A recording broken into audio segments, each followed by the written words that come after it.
ध्यानमूलं गुरुर्मूर्ति पूजामूलं गुरुर्पदं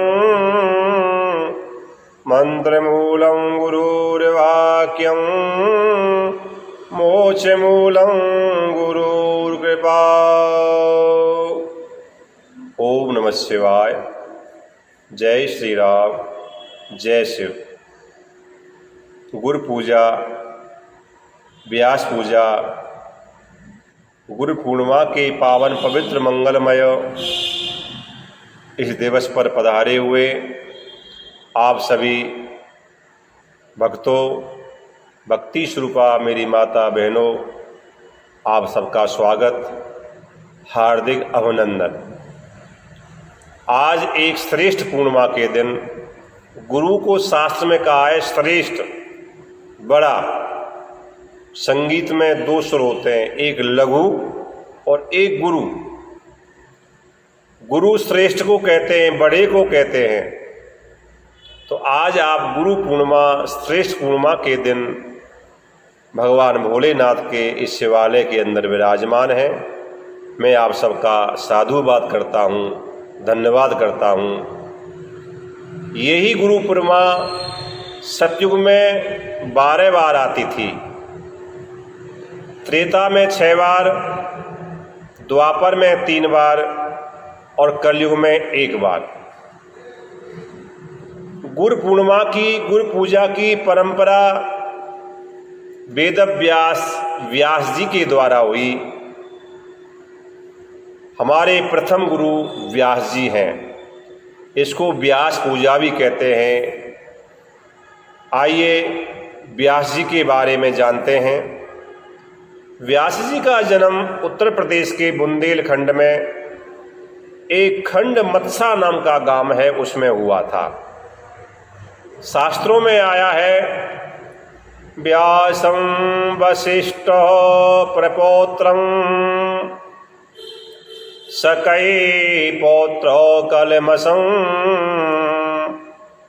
पराशरात्मकं वंदे सकतातं शक्ति तपोनिधम। व्यास जी वशिष्ठ जी के प्रपौत्र, परपौत्र थे। गुरु वशिष्ठ जी के परपौत्र वेद व्यास जी हुए। शक्ति के पौत्र और पराशर एवं सत्यवती के पुत्र थे। अवधूत शिरोमणि सुखदेव जी महाराज के पिता थे। वेद व्यास जी महाराज का जन्म जब हो गया तो जन्म के कुछ समय बाद व्यास जी अपनी माता सत्यवती से प्रार्थना करते हैं कि हे देवी, हम तो तपस्या करने जंगल में जा रहे हैं, प्रभु भजन के लिए हमारा जन्म हुआ है, हम भजन करने के लिए जा रहे हैं। जब ऐसा शब्द व्यास जी ने सत्यवती माता से कहा तो माँ ने कहा, बेटा, पुत्र तो माता पिता की सेवा करने के लिए जन्म लेता है। पुत्र माता पिता के अवशिष्ट बचे हुए अधूरे कार्यों को पूरा करने के लिए जन्म लेता है। तुम कैसे पुत्र हो कि जन्म लेते ही चल दिए? व्यास जी ने माँ से प्रार्थना करी, हे माँ,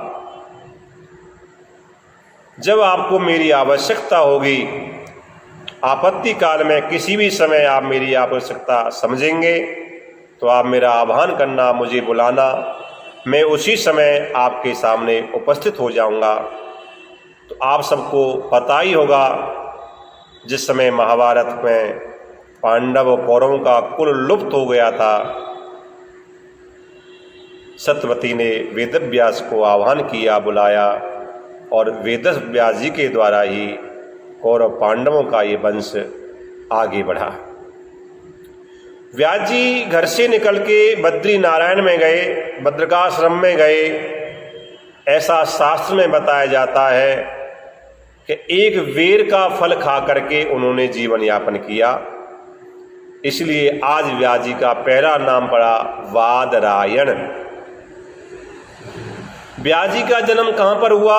सत्यपति के द्वारा, पाराशर जी के द्वारा द्वीप में हुआ, इसलिए इनको द्वैपायन कहते हैं।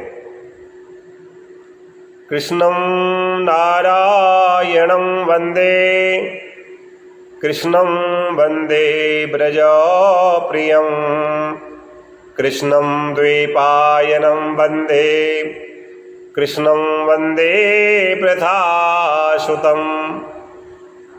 ये कृष्ण यानी श्याम रंग के थे, इसलिए इनको कृष्ण द्वैपायन कहलाए। आगे चल करके इन्होंने वेदों का विस्तार किया, इसलिए इनका नाम वेद व्यास पड़ा। नमोस्तुते व्यास विशाल बुद्धे, उल्लारविंदायतन पात्र नेत्र, येन त्वया भारत तैलपूर्ण, प्रज्वालतो ज्ञानमय प्रदीपः। गीता जी का श्लोक है ये।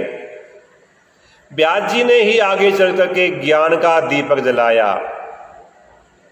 व्यास जी ज्ञान के अवतार, ज्ञान के असीम सागर, भक्ति के आचार। व्यास जी ने 4 वेदों के साथ साथ पंचम वेद महाभारत की रचना की। जब व्यास जी को महाभारत रचने के बाद में भी शांति नहीं मिली, शांति का अनुभव नहीं हुआ, तो उन्होंने भक्ति ग्रंथ एवं भगवान श्री कृष्ण की प्राकृत के रूप में श्रीमद्भागवत पुराण की रचना की। इसीलिए 18 पुराणों के रचयिता वेदव्यास जी विश्व के जितने भी धर्म ग्रंथ हैं, वो चाहे किसी भी भाषा में हो, किसी भी धर्म पंथ के हों, उन सबके अंदर है, उनके सबके अंदर सात्विक कल्याणकारी कोई भाव है, तो वो व्यास जी द्वारा ही है। इसलिए शास्त्रों में कहा है, व्यासो उच्चिष्टम जगत सर्वम। भाव यह है कि जो भी धर्म शास्त्र हैं, चाहे किसी भी भाषा के हैं, उसमें कोई धर्म ज्ञान की बात है, सात्विक बात है, अच्छी बात है, तो व्यास जी द्वारा रची हुई है। ऐसे महान तपस्वी, ज्ञान के अवतार, परम विरक्त गुरु की हम शरण ग्रहण करते हैं। अभी भक्त राम प्रसाद जी बोल रहे थे कि गुरुदेव, आज गुरु परंपरा बहुत बढ़ती जा रही है और गुरु पूर्णिमा आते ही गुरु और शिष्यों में एक संबंध सा जो बना हुआ है कि आज गुरु पूर्णिमा है, गुरु जी के आश्रम में जाना पड़ेगा। आजकल कॉमर्शियल गुरु शिष्यों का संबंध बनता जा रहा है, बुरा नहीं मानना आप। भाई कह रहे थे कि किसको गुरु बनाया जाए, कैसे को गुरु बनाया जाए, गृहस्थी को बनाया जाए या सन्यासी को बनाया जाए। मैं तो शास्त्र मत से आप सबको यही कहूँगा, सबसे प्रथम दर्जा है गुरु का तो ब्राह्मण का है। सर्वप्रथम गुरु ब्राह्मण होना चाहिए। ब्राह्मण होने के साथ साथ पंडित होना चाहिए, ब्राह्मण ज्ञानी होना चाहिए। ज्ञानी होने के साथ साथ गृहस्थी होना चाहिए, सदग्रस्त होना चाहिए। पंडित ब्रह्मज्ञानी सदग्रस्त को गुरु बनाएं। आप सन्यासी की विरक्त की बात कर रहे थे, आप सन्यासियों को गुरु बनाइए, संतों को गुरु बनाइए। गुरुओं का दर्जा उन्हीं का है, पर ऐसे विरक्त तपस्वी को गुरु बनाइए जिन्होंने संन्यास से न्यास तो ले लिया है, पर उसकी इच्छाएं, उनकी कामनाएं संसार में जकड़ी हुई है। ऐसे गुरु को नहीं। इसलिए हमारे गुरुजी कहा करते थे पानी पीवे छान कर और गुरु बनाए पहचान कर, जानकर पहचान कर के गुरु का कुल का भेद लेकर के गुरु को पूरा चेक करके गुरु बनाया जाए। क्योंकि ये जो गुरु परंपरा है, वैसे तो आपकी माँ, दूसरे नंबर पिता, आपका परिवार, आपका समाज, जिनसे आपने पढ़ाई पढ़ी है, ये सभी अभी तक गुरु बन चुके हैं आपके। पर जो आज गुरु पूर्णिमा का दिवस है, ये दीक्षा गुरु का दिवस है। जो गुरु मुक्ति को ले जाने वाले हैं, शिष्य का कल्याण करने वाले हैं, शिष्य को मोक्ष तक ले जाने, मोक्ष धर्म सुनाने वाले हैं, ऐसे गुरु का दिन है। तो ऐसा गुरु बड़ा सोच समझ करके बनाना चाहिए। शास्त्रों में कुछ पंक्तियां गुरु परिभाषा को समझाते हुए आई हैं। गुरु का वर्णन करते हुए शास्त्र कहते हैं गुरु कैसा होना चाहिए, गुरु का क्या कर्तव्य है। गरति सिंचति कर्णयोर ज्ञानामृतम इति गुरु, अर्थात जो शिष्य के कानों में ज्ञान रूपी अमृत का सिंचन करता है, जो गुरु शिष्य के कानों में गुरु मंत्र देता है। अब आप लोग हंसेंगे, आज इतने कॉमर्शियल गुरु हो गए कि आज तक मैं जाता हूं बड़े बड़े गुरुओं के पास में, बड़े बड़े शिष्यों की टोली में, तो मैं पूछता हूं भाई आप गुरुजी से मिले? बोले नहीं जी, हमको तो सभा के अंदर, सत्संग के अंदर माइक के द्वारा गुरु मंत्र दे दिया, आज तक हम गुरु से मुलाकात ही नहीं हुई। बुरा नहीं मानना, जब आप गुरुजी से मुलाकात ही नहीं हुई तो आप यहां से शिक्षा लीजिए। गुरु कैसा होना चाहिए? जो शिष्य के कानों में ज्ञान रूपी अमृत का सिंचन करता है, कानपुटों के द्वारा, कानों के द्वारा अपने शिष्य को ज्ञान देता है, वही सतगुरु है। ऐसा शुभ अवसर सबको मिलता है। आज की बढ़ती हुई भीड़ के अंदर, आज के शिष्य गुरु परंपरा के कॉमर्शियल जमाने के अंदर। दूसरा, गिरति अज्ञानांधकारम इति गुरु, अर्थात जो अपने सद उपदेश के द्वारा, अपने हित के उपदेश के द्वारा नहीं, सद उपदेश, गुरु को शिष्य के लिए वही बोलना चाहिए जो उनके हितकर है। अगर गुरु के कटु शब्द बोलने से शिष्य का हित हो रहा है तो कटु शब्द ही गुरु को बोलने चाहिए। तीसरा, गिरति अज्ञान अंधकारम इति गुरु, सद उपदेश के माध्यम से गुरु शिष्य का अज्ञान रूपी अंधकार को नष्ट कर देता है, वो सदगुरु है। अगला, गृणाति धर्मादि रहस्यम इति गुरु, सबसे मुख्य शब्द है, ये मुख्य पंक्ति है। अर्थात जो शिष्य के प्रति धर्म आदि ज्ञातव्य तथ्यों का उपदेश देते हैं, धर्म की बात बताते हैं। आप गुरुओं के पास जाइए, वहाँ राजनीति की बात हो रही है, परिवार की बात हो रही है। आज के मंदिरों में आप जाइए, वहाँ परिवार की बात हो रही है, राजनीति की बात हो रही है, तेरी मेरी बात हो रही है। तो ना तो वो मंदिर है ना गुरु है। गुरु दरबार में जाते ही आपको सद उपदेश मिले। मुझे अपने गुरु पर बड़ा गर्व है, जहाँ सदैव सद उपदेश ही चलते रहते हैं। गार्यते विज्ञाप्यति शास्त्रम रहस्यम इति गुरु, अर्थात जो उस वेद शास्त्रों के रहस्यों को ऐसे कठिन भाषा में, कठिन शब्दों में शास्त्र हैं जिनको शिष्य पढ़ नहीं सकता, समझ नहीं सकता, गुरु उन्हीं रहस्यों को सरल भाषा में, सरल तरीका में सिद्ध करके कानपुटों के द्वारा शिष्य को परोसें, वो हैं सदगुरु। श्री गुरु चरण सरोज रजो निज मन मुकुर सुधारी, बरनउँ रघुवर विमल जसु, जो दायकु फलुचारी।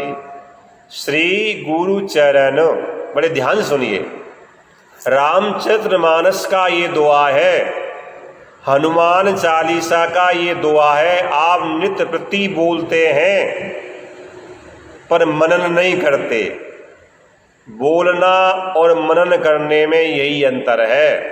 आज सुन लीजिए, गुरु पूर्णिमा का, गुरु रहस्य का तत्व इसी के अंदर छिपा हुआ है। श्री गुरु चरण, गुरु जी के चरण होते हैं। अभी माता जी कह रहे थे गुरु जी के पैर छू लो। माता जी बुरा नहीं मानना, सीखिए यहां से। आम आदमियों के पैर होते हैं, संत महापुरुषों के, ब्राह्मणों के चरण होते हैं। क्यों होते हैं चरण? ये रामचरितमानस इसका उपदेश दे रहा है।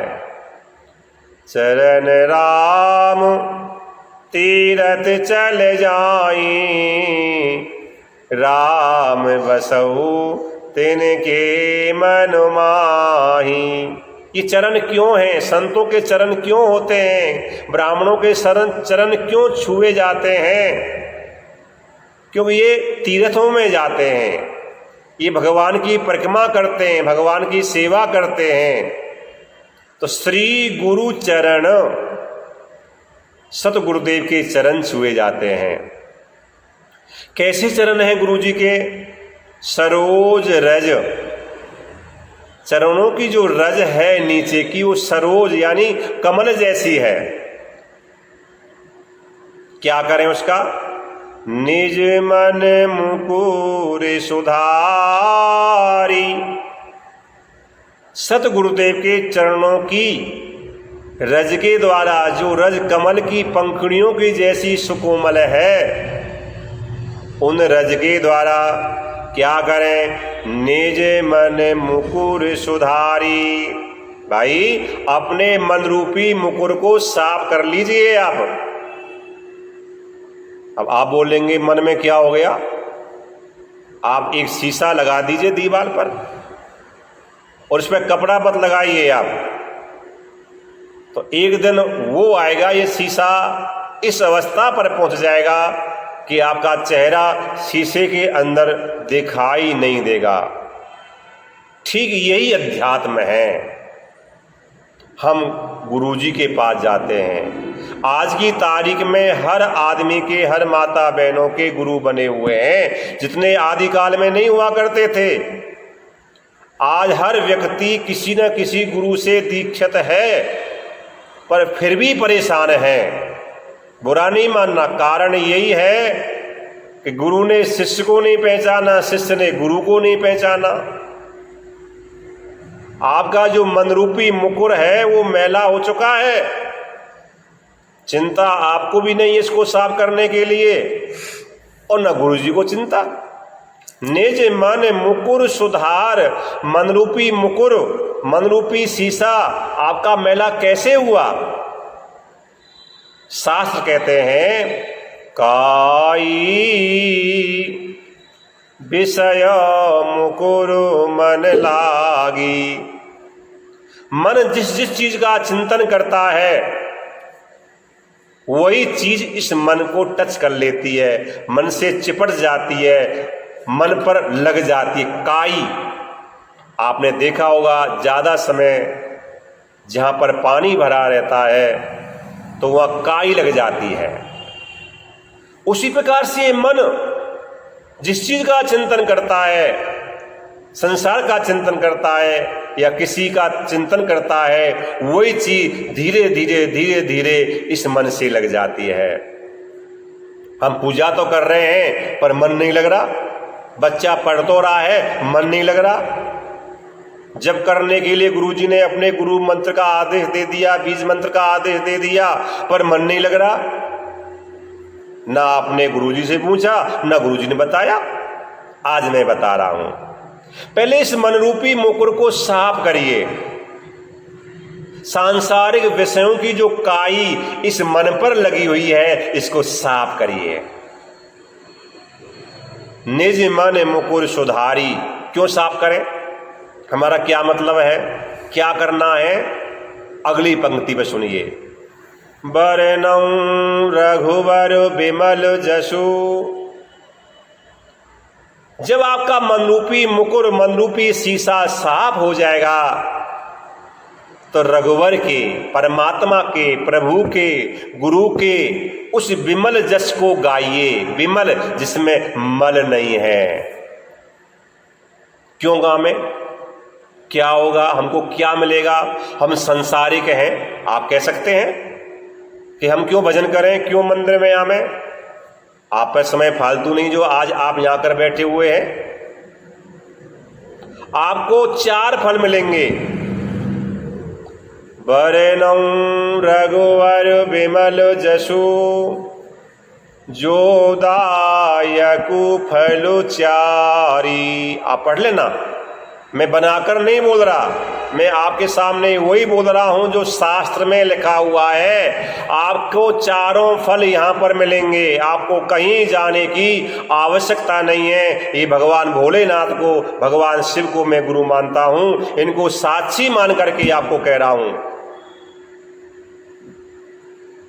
धर्म, अर्थ, काम, मोक्ष 4 पुरुषार्थ हैं। आपको 4 पुरुषार्थ इस सेवा के द्वारा मिलेंगे। गुरुर्ब्रह्मा गुरुर्विष्णु गुरुर्देव महेश्वरः, गुरुर्साक्षात् परम ब्रह्म, तस्मै श्री गुरुवे नमः। जिन गुरुदेव का, जिन सतगुरुदेव का विमल जस है, ऐसे सतगुरुदेव को, परम गुरुदेव को बार बार प्रणाम करते हैं। साक्षात ब्रह्मा विष्णु महेश शिव के जो अवतार हैं, ऐसे गुरु को नमन करते हैं। गुरु पूर्णिमा यानी सदगुरु के पूजन का पर्व,